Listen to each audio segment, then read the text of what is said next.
අපි මේ ජීවත් වෙන ලෝකේ ගැන ඒ ලෝකේ සිද්ධ වෙන සිදුවීම් දිහා මේ නිකන් පොඩ්ඩක් නිකන් විවේක බුද්ධියෙන් හිතනකොට නිකන් මේක මොන ලෝකයක්ද කියලා හිතෙන්නේ නැද්ද?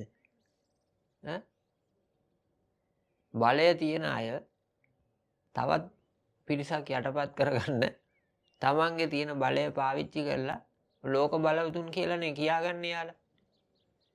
මේ කොච්චරනම් මේ මිනිස්සුන්ගේ ජීවිත මේ මිහිමතින් අතු ගාලා දානවද? ඈ රුසියාව යුක්‍රේනයත් එක්ක ගහ ගන්නවා. යුක්‍රේනය රුසියාවත් එක්ක ගහ ගන්නවා. ඈ ඊශ්‍රායලය පලස්තීනය ලෝකසිතියමෙන් අතු ගාලා දාන්න දඟලනවා. ඈ එතකොට ඒ ඊශ්‍රායලයම දැන් ඉරානයට ගැහුවා. දැන් ඔය රණ්ඩු පාලනය කරන්න ඔය ලෝක බලවතුන් කවුරුවත් මැදිහත් වෙන්නේ නැත්තේ ඇයි? බලය තියෙන යාළුවගේ අතේන. නේද?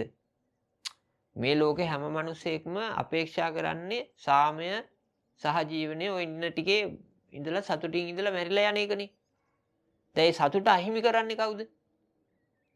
එක එක්කෙනාගේ එක යුද ශක්තිය සම්බන්ධව පම්පෝරි ගහ ගන්නවා.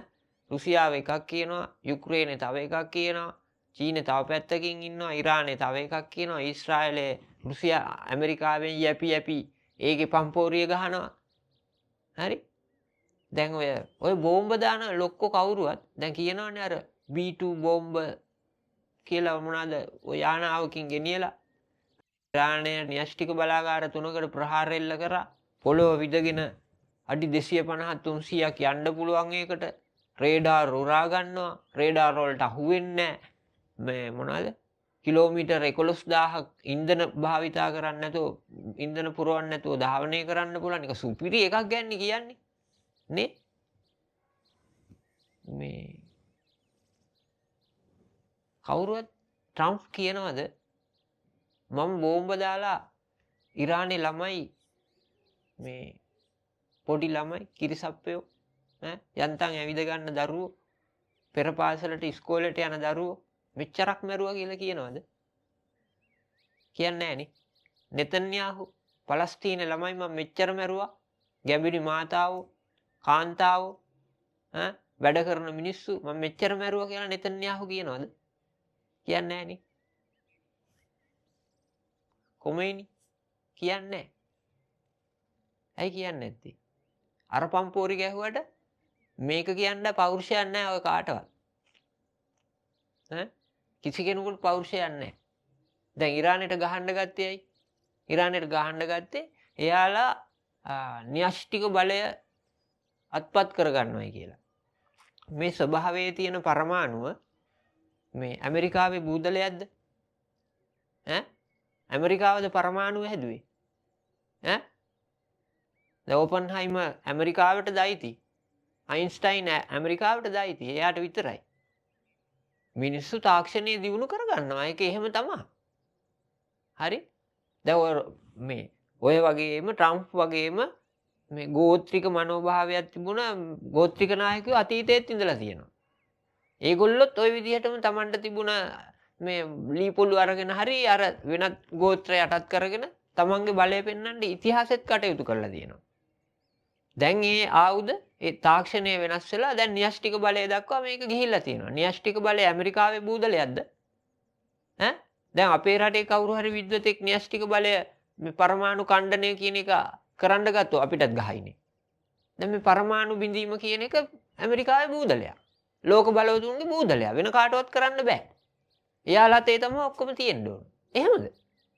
මොට්ට අදහස්නේ. නිකන් හිතලා බැලුවා අපි ඉතින් ඒගොල්ලෝ වගේ බුද්ධිමත්තු නෙමෙයි. නිකන් මේ ඉන්නකොට හිතෙනවා එහෙම. ලෝකයේ තියෙන්න ඕනේ එයාලට. නව තාක්ෂණය අත්පත් කරගන්න ඕනේ එයාලා විතරයි. ඇයි බය? බය. ඉතින් ওই තාක්ෂණය අත්පත් කෙනෙක් කොහේ හරි අලුත් තාක්ෂණයක් සොයා ගන්නවා කියන එක අත්පත් කර ගන්නවා කියන එක ලෝක බලවතුන් විදියට සතුටු වෙන්න ඕනේ. ඒක මේ මිනිස් සංහතියේ යහපත වෙනුවෙන් යොදව ගන්න ක්‍රියාමාර්ග හදන්න එපා. ඒකනේ ලෝක බලවතුන් කරන්න ඕන. මුන් ඒ වගේ බෝම්බ හදා අර නිස්කාන්තව ඉන්න මිනිස්සුන්ගේ ඔළුව වලට දානවා ඒක. ටයි කෝට් ඇඳගත්ත ගෝත්‍රිකයෝ. ටයි කෝට් ඇඳ ගෝත්‍රිකයෝ. ඒ කියන්නේ ගෝත්‍රික මානසිකත්වය. ඒ දවස්වල හිටපු ගෝත්‍රික නායකයොත් තමන්ගේ අසල්වාසී ගෝත්‍රය යටපත් කරගන්න ඒ භූමි භාග අල්ලගෙන ඒ වගේ සම්පත් හූරකණ්ඩ විවිධ හේතු කිය ගිහින් තියෙනවා. සාධාරණ හේතුත් නෙමෙයි ඒවා. දැන් ඉන්න මේ වැදගත් ගෝත්‍රිකයොත් ඒ ටිකම තමයි කරන්නේ.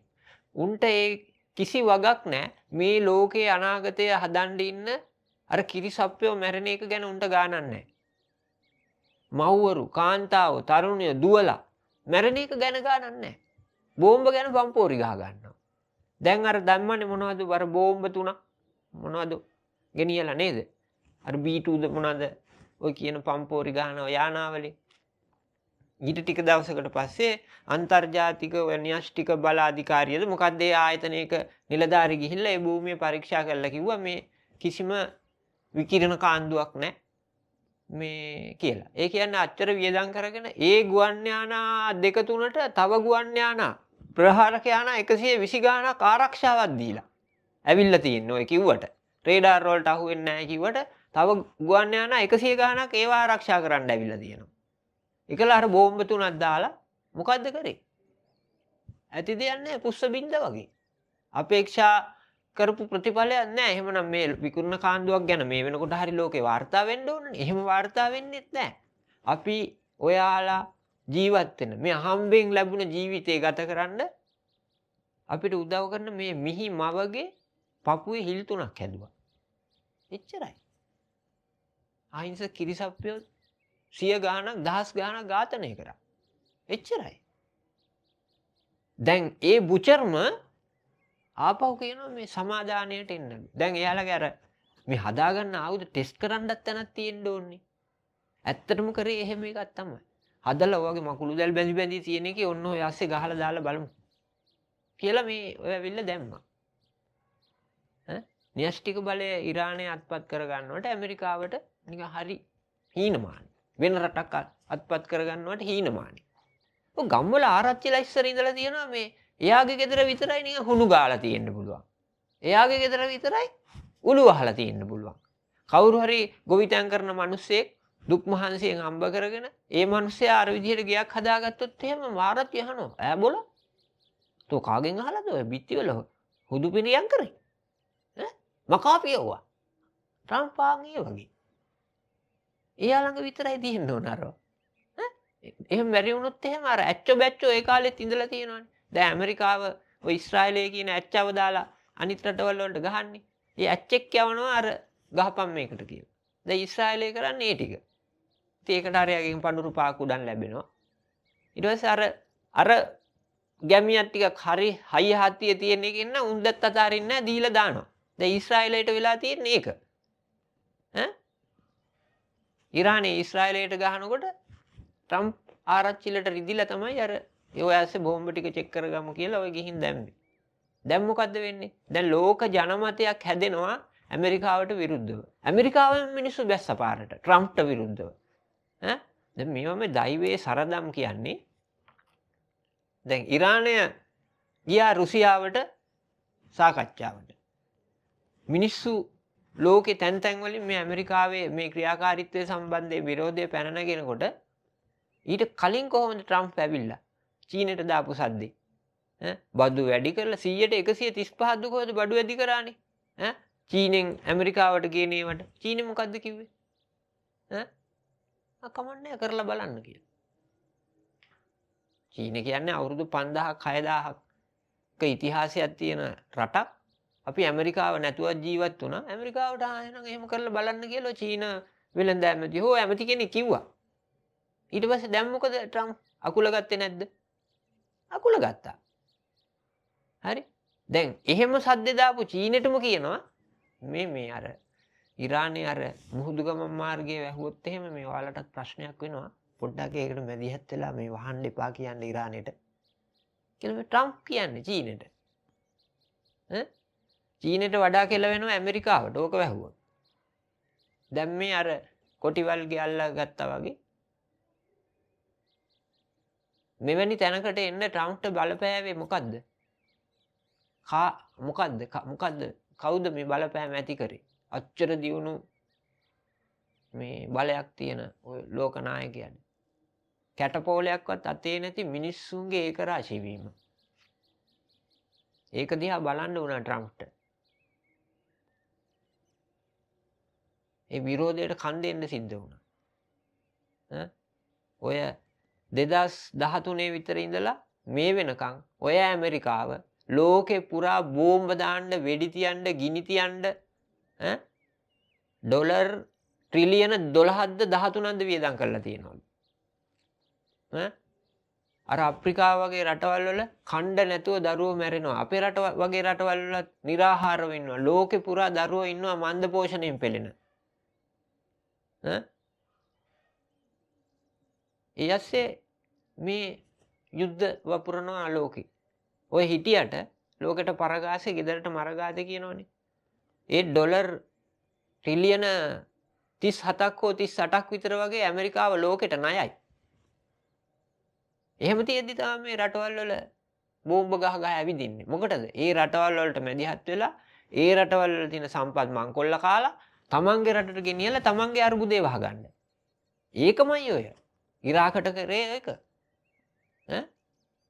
ලෝකේ හැමතැනම යුද්ධයක් ඇති කරා නම් ඇමරිකානු හස්තය තියෙනවා. මේ ලෝක බලවතුන්ට බැරිද මේ හෙට ඉපදෙන මේ ළමයින්ට සතුටින් සමගියෙන් සමාදානයෙන් සහජීවනයෙන් ජීවත් වෙන්න පුළුවන් ලෝකයක් හදන්න. ඔය තමන් ළඟ තියෙනවා කියන ඔය බල පරාක්‍රමයන් සියල්ල යහපත් සමාජයක් හදන්න යොදවන්න බැරිද? ඔය ලාභයි ඒව මැත්තේ නැහි ඉන්න වෙලාවේ ඔය ට්‍රම්ප් අවුරුදු 100ක් ඉන්නේ නැහනේ, නෙතන්යාහු ඉන්නෙත් නැහැ, කමේනි ඉන්නෙත් නැහැ, පුටින් ඉන්නෙත් නැහැ, මං ඉන්නෙත් නැහැ, මේක බලාගෙන ඉන්න ඔයා ඉන්නෙත් නැහැ. අපි මේ తాවකාලිකව මේ ලෝකෙට ඇවිල්ලා ඉන්නේ. අපි මේක බාර දීලා යනකොට වඩා හොඳ සමාජයක් ලෝකෙට හදලා දෙන්න මේ නිකමටවත් හිතෙන්න නිකන් උකුණු හිසක් තරම්වත් මොලයක් නැද්ද ඔය ලෝක නායකයන්ට? උන්ගේ යුද්ධ වලට අපේට වන්දි ගෙවන්න සිද්ධ වෙන පරිසරයක් හදලා පම්පෝරි ගහ ඉන්නේ. හදපල්ලකෝ. මිනිස්සුන්ට සතුටින් සමාදානයෙන් සහජීවනයෙන් අනිත් එකා ගැන සහකම්පණයෙන් ජීවත් වෙන මිනිහෙක් හදපන්කෝ. එවැනි සමාජයක් හදපන්කෝ. අපේ ඔලුගඩි වලට හෙන දාන්නේ.